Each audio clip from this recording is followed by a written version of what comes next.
interview, the live interview this morning, is that she feels your industry is now attacking her and her person. No, we are attacking the AO, and that's it. That's it.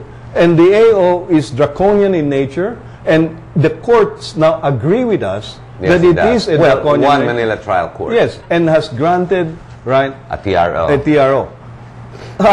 There are many ways to manipulate media. There are many ways to manipulate writers and opinion makers, right?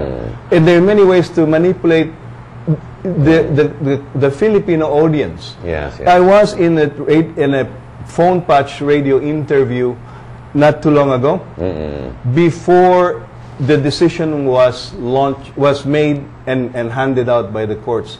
Do you know that she said on air that as far as we know that your TRO was denied? Siya pa nagsabi sa akin. And my response to her was, excuse me, Madam Secretary, unless you are privy to the decisions of the courts before they are released, then I would be very surprised. Yes, yes. And she said, well, this was the advice given to me by my legal people. And therefore I said, therefore, Madam Secretary, you have been misinformed or you have been misguided. Both. Right? But she cannot say that on air because once binitaw mo na. Kasi Secretary siya of Health eh. Yun ang masama doon, and she's supposed to be credible. She's supposed to be, believable. And she's supposed to stand for the truth. To become an arbiter for truth rather than deciding ito tama, ito mali. And it is for that reason, Harry, that we, the chamber... How do we solve a problem like this, Well, Albert? before we are unable to solve the problem, but we are able, as a chamber, able to utilize the system, right, to also protect us. Yeah, you have to. And because of that, we filed charges against Secretary Cabral with the Ombudsman for grossly abuse of authority. Right? And for not giving the industry the due process. Right?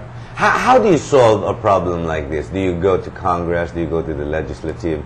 Do you go to more food research and study? I mean, how do you solve an issue like... Wait, even before you answer that, do you agree that hindi naintindihan ng Pilipino na no approved therapeutical claims? No, it is not. No. Hindi galing sa inyo, galing sa Department of Health. I know, I realize. A lot of our foreign counterparts find our situation laughable. Laughable? Because when you say... Where's the comedy? No approved therapeutic claim in your packaging, right? When it simply already says food supplement. It's redundant, no? Kasi pag sinabi ng food supplement, hindi naman gamot yan eh. Food supplement nga eh. And we are not stating any scientific... Why didn't you go after them when they forced the industry to because use those words? Because we, as a chamber, did not exist back then. Okay. Now we have realized, as a consequence of many issues, that we have to be, cohesive. We have to represent ourselves as an industry, right? Now, in answer to your question, Harry, what is the solution to this, right? There has been a solution being formulated, right, by the Bureau of Food and Industry, or now the FDA, right? Which is, of course, an agency of DOH. DOH, yes. In conjunction with the Philippine Institute of Traditional and Alternative Medicine called PITAC.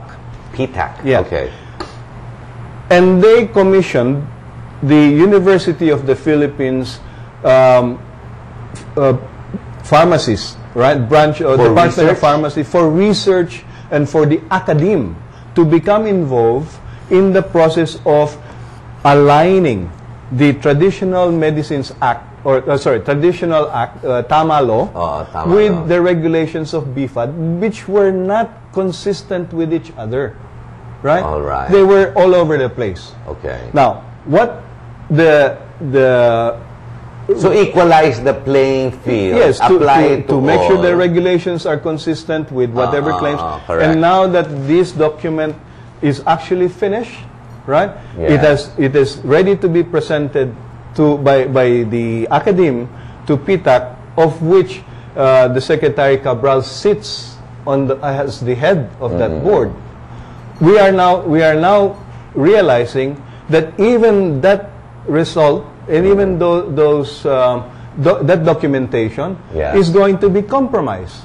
Yes, it right? will be. Because what will happen now is that if you have, in the matter of no approved therapeutic claims, if the food supplement is able to hurdle various stages of claims, then it can go to one higher level.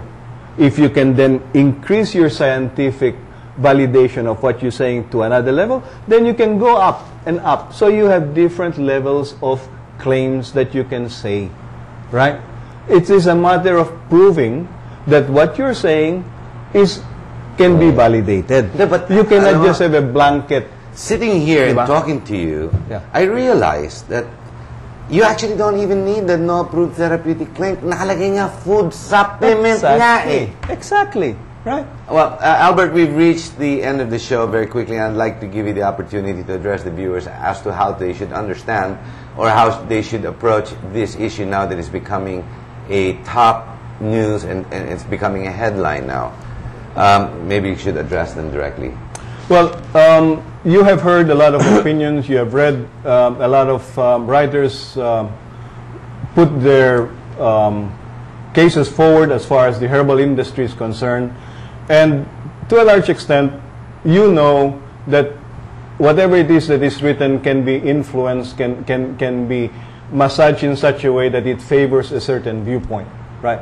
Unfortunately, the Chamber of Herbal Industries, CHIPI, as we are known, do not have the same resources, do not have the same muscle, do not have the same media clout as what others may have. What we're doing is asking just the time of day, right, to be heard for the truth and for the facts to really be able to be brought out to the public so that you, as a consumer, will be given the freedom for the information that is contained in whatever products are sold or in the freedom to choose whether you like it or not. That we cannot be imposed as consumers that only drugs are to be sold, and then you have to put information in our packaging that is in fact detrimental to our own products. I mean, it's like we are being told to sell something and then advertise it to tell people not to buy it, right? Which I find quite ridiculous, and nobody in his right mind is going to do that.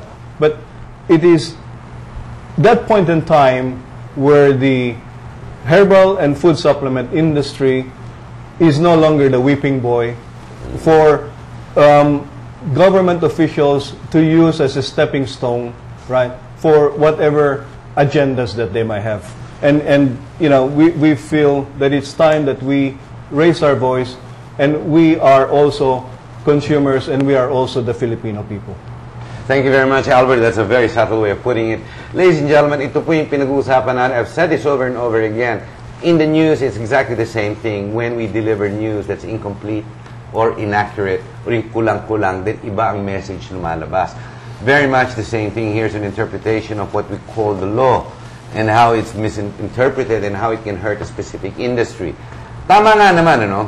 Pagpakinggan mo yung hindi nakakaintindi dito sa sitwasyon ito, sasabihin nila no approved therapeutic claim. Tama nga naman. Pakinggan mo naman yung papalitan nila sa Tagalog. Wala naman talagang direct na translation eh. Kasi kung papalitan mo, bakit mo papalitan? To begin with, hindi naman talaga kailangan. Because sinabi na nga sa'yo, food supplement eh. At kung gusto mo talaga tignan kung ano mga labag talaga sa batas, talaga titignan mo the other way around. Paano yung mga claims na against cancer, against flu, when we all know that there are no cures?